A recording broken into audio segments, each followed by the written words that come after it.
আসসালামু আলাইকুম। ক্লাস 8 তোমাদের মানুষের খাদ্য ও খাদ্য উৎপাদন এই চ্যাপ্টারটা আমরা আলোচনা করছিলাম। তো আমরা গত ক্লাসে মৌমাছি পালন অ্যানিমাল হাজব্যান্ডারির মধ্যে মৌমাছি পালন সম্পর্কে জেনেছি।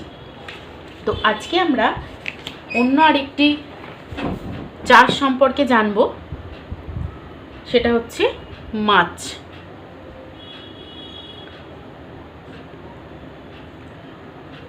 দেখো, মাছ চাষ কথাটা কিন্তু খুব ব্যাপক অর্থে ব্যবহার করা হয়। মানে মাছ মানে সেক্ষেত্রে আরও অনেক চাষ এর মধ্যে ইনক্লুড রয়েছে। যেমন অ্যানিম্যাল হাজব্যান্ডারির মধ্যে আমাদের সিলেবাসে মৌমাছি পালন, মাছ চাষ এবং তোমার আরেকটি আছে পোলট্রি পালন। তো এখানে মাছ চাষ মানে শুধু মাছের চাষ না, মাছ ছাড়াও চিংড়ি, শামুক, ঝিনুক, ব্যাঙ এইসব চাষ প্রাণীদের চাষও মাছ চাষের মধ্যেই পড়ে। তাহলে মাছ চাষ মানে শুধুই মাছ চাষ না, সেখানে আর কি পড়ছে? চিংড়ি, শামুক, চিংড়ি চাষ, শামুকের চাষ, ঝিনুকের চাষ এবং ব্যাঙের চাষ, এগুলো সব মাছ চাষের মধ্যেই ইনক্লুড। তো আমাদের কেবল পিসিকালচার বা মাছ চাষ নিয়ে আলোচনার বিষয়। মাছ চাষকে কি বলা হয়? পিসিকালচার।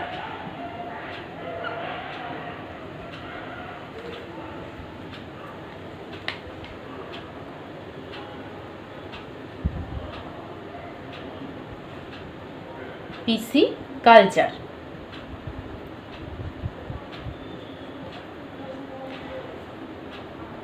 দেখো, এবার আমরা প্রথমে মাছ চাষ সম্পর্কে জানতে গেলে বা পিসিকালচার সম্পর্কে জানতে গেলে জানবো যে মাছের প্রকারভেদ।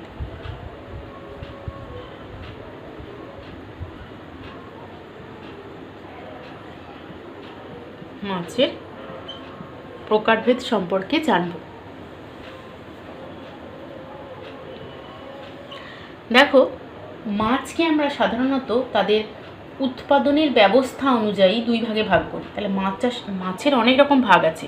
প্রথম যে ভাগটা করব সেটা হচ্ছে মাছ উৎপাদনের ব্যবস্থাপনা অনুযায়ী। প্রথম হচ্ছে, তাহলে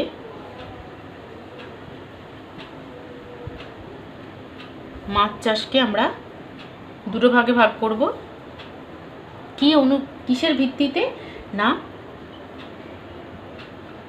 মাছ উৎপাদনের ব্যবস্থাপনা অনুযায়ী।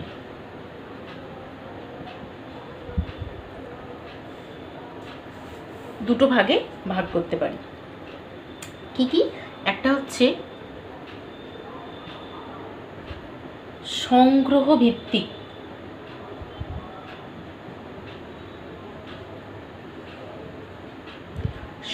ভিত্তিক, যেটাকে বলা হয় ক্যাপচার। আর একটা হচ্ছে পালন ভিত্তিক,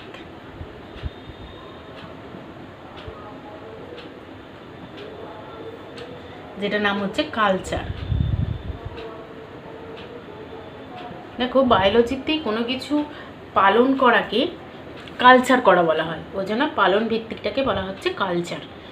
তাহলে আমরা এ পর্যন্ত কি জানলাম? না, মাছ চাষ মানে শুধু মাছ চাষ নয়, সেখানে চিংড়ি, শামুক, ঝিনুক, ব্যাঙ ইত্যাদি চাষও এর মধ্যে ইনক্লুড রয়েছে।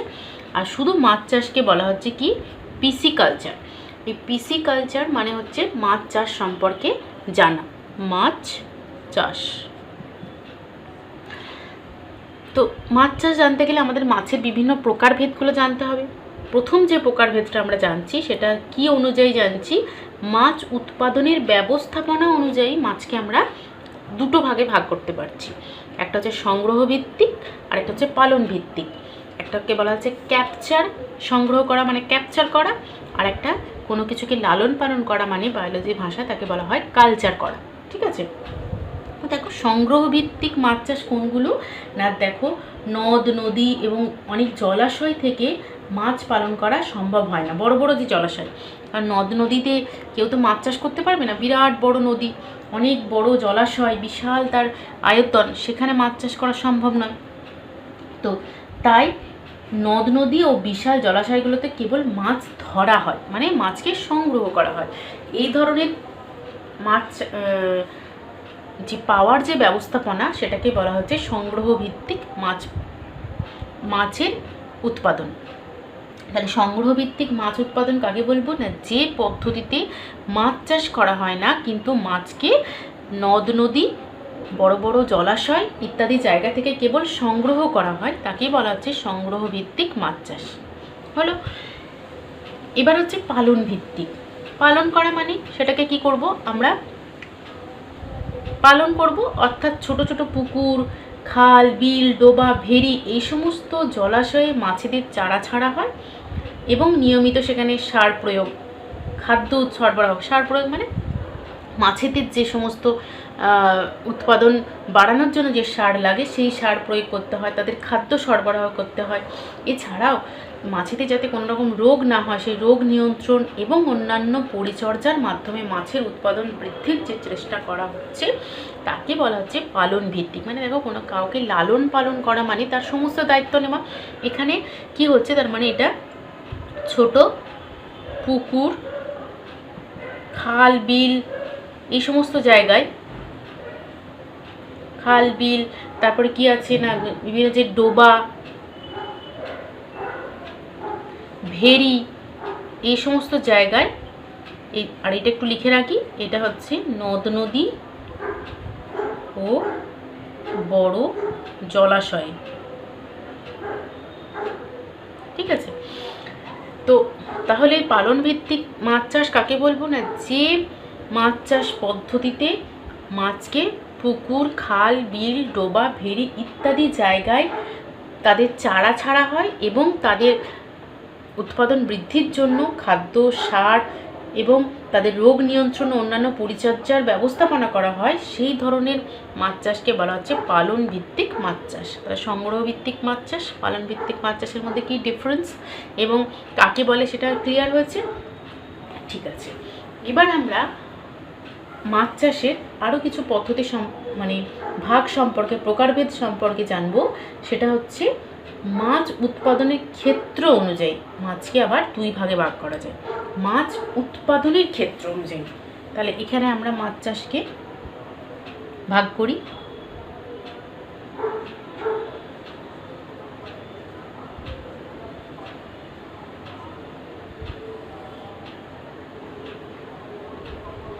এটা কিসের ভিত্তিতে করব না, মাছ উৎপাদনের ক্ষেত্র অনুযায়ী।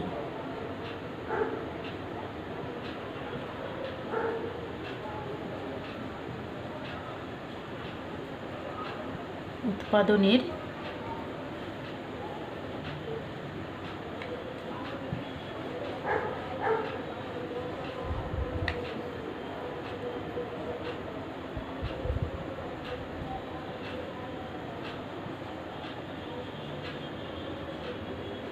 ক্ষেত্র অনুসারে। দেখো, মাছ উৎপাদনের ক্ষেত্র অনুসারে আমরা মাছ চাষকে দুটো ভাগে ভাগ করতে পারি। একটা হচ্ছে অন্তর্দেশীয়,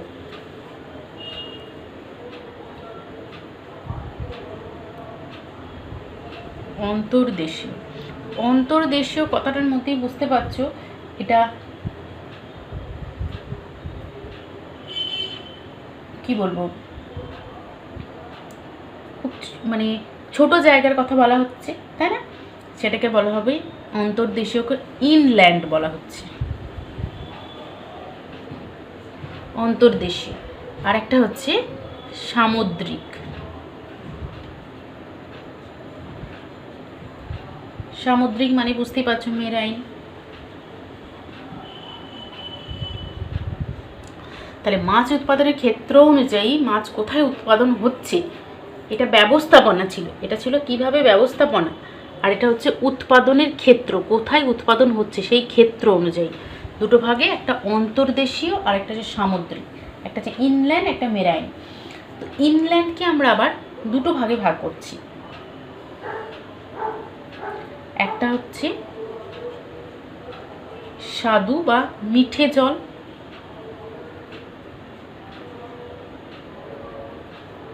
স্বাদু জলের মাছ বলি না, মিষ্টি জলের মাছ যেটা, বা মিঠে জল। আর একটা হচ্ছে অল্প লবণাক্ত জল।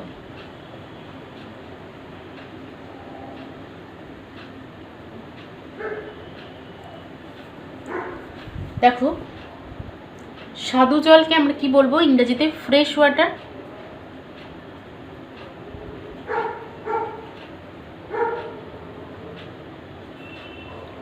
তাহলে ফ্রেশ ওয়াটারে কিছু মাছ চাষ করা হয়।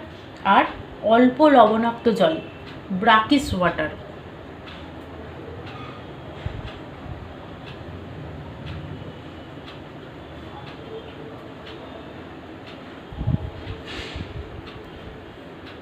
তাহলে মাছ চাষকে আমরা দুটো ভাগে ভাগ করলাম, একটা অন্তর্দেশীয়, একটা সামুদ্রিক। অন্তর্দেশীয়র আবার দুটো ভাগ, একটা হচ্ছে স্বাদু জল বা মিঠে জলের মাছ চাষ, আর একটা অল্প লবণাক্ত জলে। নেক্সট হচ্ছে মেরাইন বা সামুদ্রিক। একে আমরা দুটো ভাগে ভাগ করতে পারি, একটা হচ্ছে উপকূলীয়,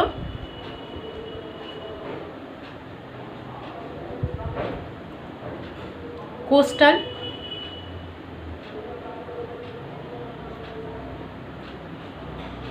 আর একটা হচ্ছে গভীর সামুদ্রিক।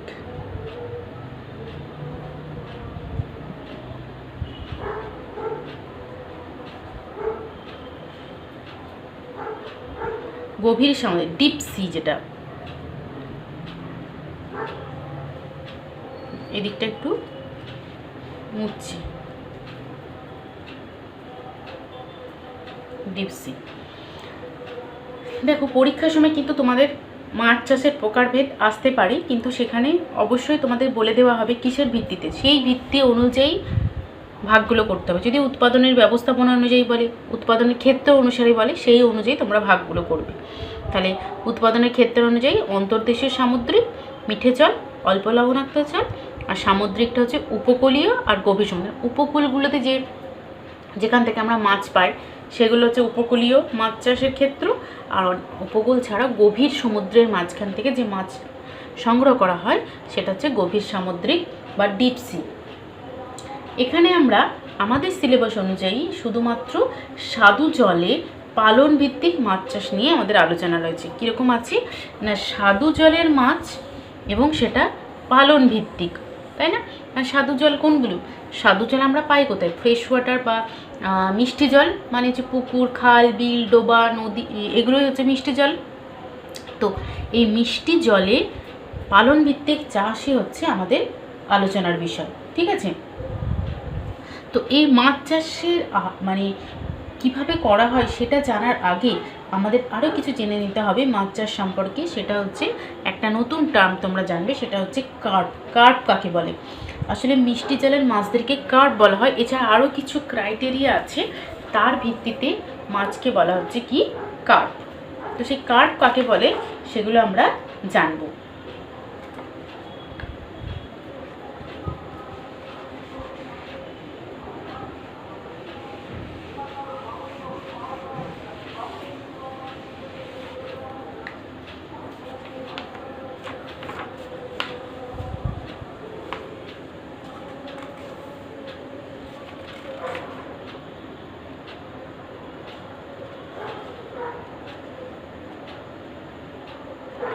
বেশ, তাহলে আমরা জানি কার্প। দেখো, কার্প কথাটা শুনেছো, সিলভার কার্প মাছের নাম শুনেছো না? তো সেই কার্প অ্যাকচুয়ালি কাদের বলা হয়? যারা, এদের কিছু ক্রাইটেরিয়া আছে কার্প হওয়ার জন্য। এরা হচ্ছে অবশ্যই মিঠে জলের মাছ হতে হবে। এরা মিঠে জলে বসবাস করে, মিঠে জলে বাস করে। আর কি হবে না, অস্থিযুক্ত মাছ। এরা অবশ্যই অস্থিযুক্ত মাছ হবে, অস্থিযুক্ত মাছ। 3 নম্বর ক্রাইটেরিয়া কি না, ত্রিকোণাকৃতি মাথায় আঁশ থাকে না। মাথা হচ্ছে ত্রিকোণ আকৃতি,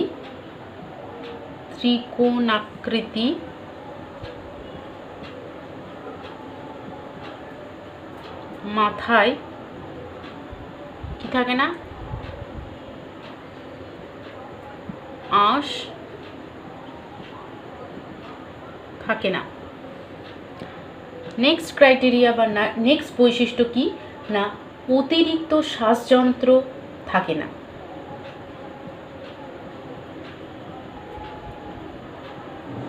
অতিরিক্ত শ্বাসযন্ত্র থাকে না।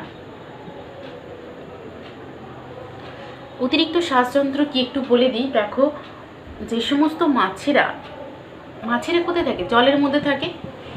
আর জলে যে দ্রবীভূত অক্সিজেন, এরা তো শ্বাসকার্য চালানোর জন্য অক্সিজেন লাগে এদের, তো জলের মধ্যে যে দ্রবীভূত অক্সিজেন থাকে সেই অক্সিজেনে মাছেরা শ্বাসকার্য চালায়।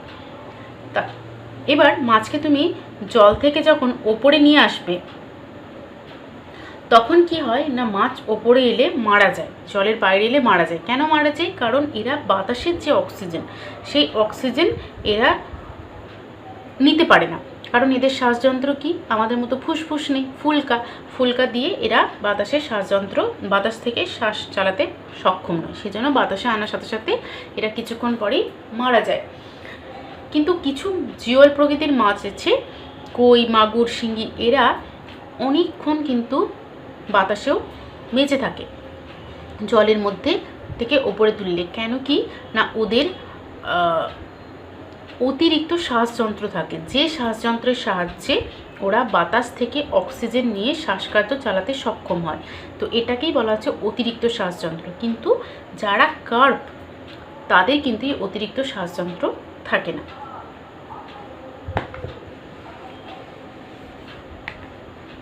নেক্সট কার্পের যে বৈশিষ্ট্য সেটা হচ্ছে চোয়ালে দাঁত অনুপস্থিত থাকে। এদের চোয়ালে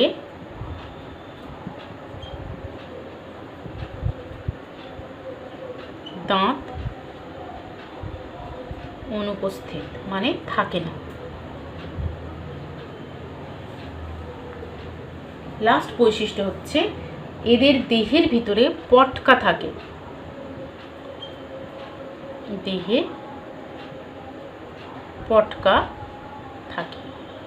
পটকা তোমরা দেখেছো, মাছ যখন কাটা হয়, মাছের ভেতরে এরকম দুটো প্রকোষ্ঠযুক্ত এরকম একটা জিনিস থাকে, এটাকে পটকা বলা হয়। এটা ফোলা মতো থাকে, ফট করে ফাটিয়ে দিলে ফেটে যায়। তো এই পটকা কিন্তু খুব গুরুত্বপূর্ণ, মাছের যে জলের ওপরে ওঠা নামা করা, এই প্লবতাটাকে নিয়ন্ত্রণ করে এই পটকা। ঠিক আছে, মাছ জলের গভীরে একদম চলে যায়, আবার ওপরে উঠে পড়ে, এটা কিন্তু নিয়ন্ত্রণ করে এই পটকা। ঠিক আছে, এটা সম্পর্কে তোমরা বড় হলে আরও ইন ডিটেলসে জানবে। তো দেখো, এটা হচ্ছে কার্পের বৈশিষ্ট্য। তোমাদেরকে কার্প কাকে বলে যদি সংজ্ঞা লিখতে দেওয়া হয়, তাহলে কিন্তু এই প্রত্যেকটা 1, 2, 3, 4, 5, 6টায় কথাই কিন্তু থাকতে হবে।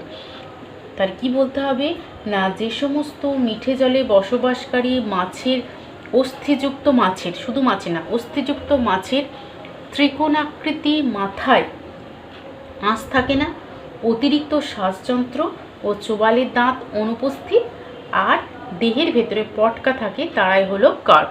তো এই কার্পের এক্সাম্পল কি, কারা কার্প? সাধারণত আমরা নর্মালি যে মাছগুলো খাই তারা হচ্ছে কার্প, যেমন হচ্ছে রুই, কাতলা, বাটা, এগুলো হচ্ছে কার্প। রুই, কাতলা, বাটা, মৃগেল, এরা হচ্ছে সব কার্পের উদাহরণ। এবার আমরা কার্পের কিছু প্রকারভেদ আছে সেটা সম্পর্কে জানব।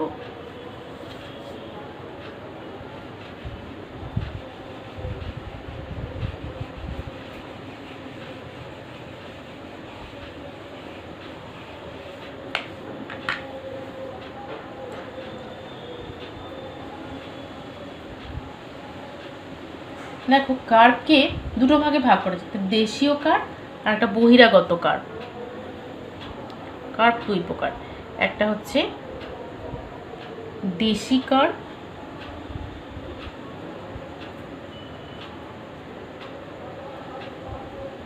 আর একটা হচ্ছে বহিরাগত।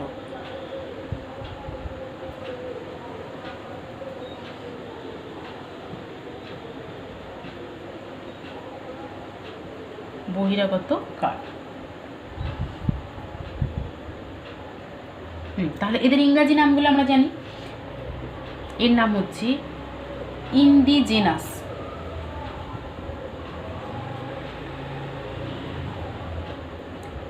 ইন্ডিজেনাস মানে হচ্ছে দেশি কার্ড, আর বহিরাগত হচ্ছে এক্সোটিক কার্ড।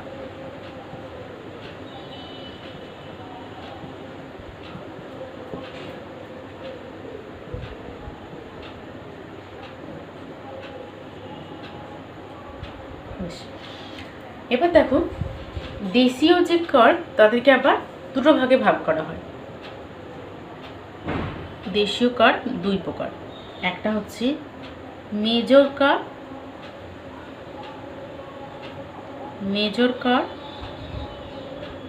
আর একটা হচ্ছে অবভিয়াসলি কি মাইনর কার্ড।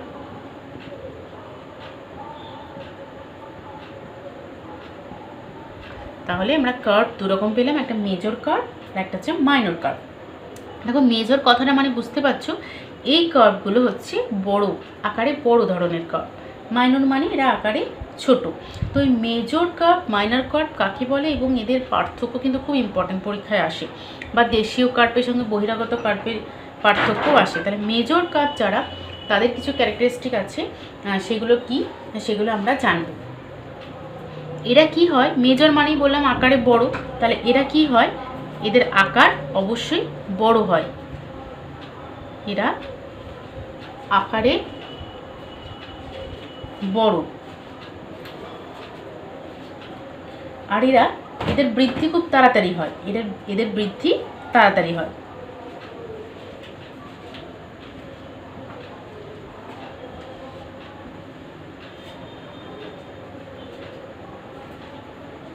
বৃদ্ধি তাড়াতাড়ি হয়। আর এরা বদ্ধ জলে ডিম পাড়ে না, ফ্রেশ জলে ডিম পাড়ে, বদ্ধ জলে ডিম পাড়ে না।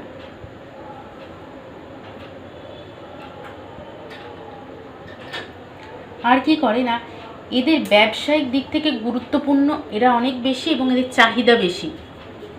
এরা অনেক বেশি ব্যবসায়িক দিক থেকে গুরুত্বপূর্ণ এবং এদের চাহিদাও অনেক বেশি।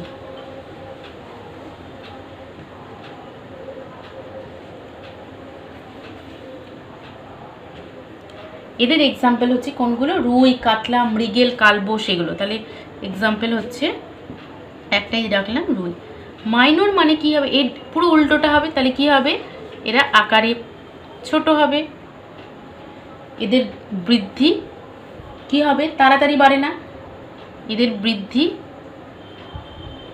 কম হয়, স্লো হয়। বদ্ধ জলে এরা ডিম পাড়ে না, তাহলে এরা কি হবে, এরা উল্টোটা হবে, এরা বদ্ধ জলে ডিম পাড়ে, বদ্ধ জলে ডিম দেয়। আর এদের ব্যবসায়িক দিক থেকে গুরুত্ব কম, এদের ব্যবসায়িক দিক থেকে গুরুত্ব এবং চাহিদা দুটোই কি কম। তাহলে মেজর কার্প মাইনর কার্পের পার্থক্য তোমরা একটা পড়লে আর একটা বলতে পারবে। আর এদের এক্সাম্পল কোনগুলো, ছোট ছোট, তার মানে কোনগুলো, বাটা, পুঁটি, এই ধরনের মাছগুলো হচ্ছে মাইনর কার্প। নেক্সট হচ্ছে বহিরাগত কার্প। বহিরাগত কার্প এক্সোটিক কার্প মানে বুঝতেই পারছো, যে সমস্ত মাছগুলোকে আমাদের বিদেশ থেকে আনা হয়েছে, আমাদের দেশের মাছ নয়, তাদেরকে আমরা বহিরাগত কার্প বলবো। তো এদের কিছু বৈশিষ্ট্য আছে। তাহলে প্রথমে এরা কোথা থেকে আনা হয়েছে না, এদেরকে বিদেশ থেকে আনা হয়েছে, বিদেশ থেকে আমদানিকৃত। নেক্সট হচ্ছে কি না, এরা ভারতীয় জলবায়ুতে মানিয়ে নিয়ে বেড়ে ওঠে এবং প্রজননেও সক্ষম। আর কি না, এদের এক্সাম্পল কোনগুলো না, গ্রাস কার্প, খেসো কার্প, তারপর কমন রুই, আমেরিকান রুই, সিলভার কার্প। প্রথমে আমি যেটা বললাম সেটা তোমরা সিলভার কার্পের উদাহরণটা মনে রাখতে পারো। এক্সাম্পল হচ্ছে সিলভার কার্প। ঠিক আছে, তাহলে তোমরা এখান থেকে major cup, minor cup, exotic cup এগুলো খুব ভালো করে পড়বে এবং মাছ চাষ সম্পর্কে যেগুলো বললাম সেগুলো খুব ভালো করে পড়বে এবং খাতায় লিখে আমাকে সেন্ড করবে।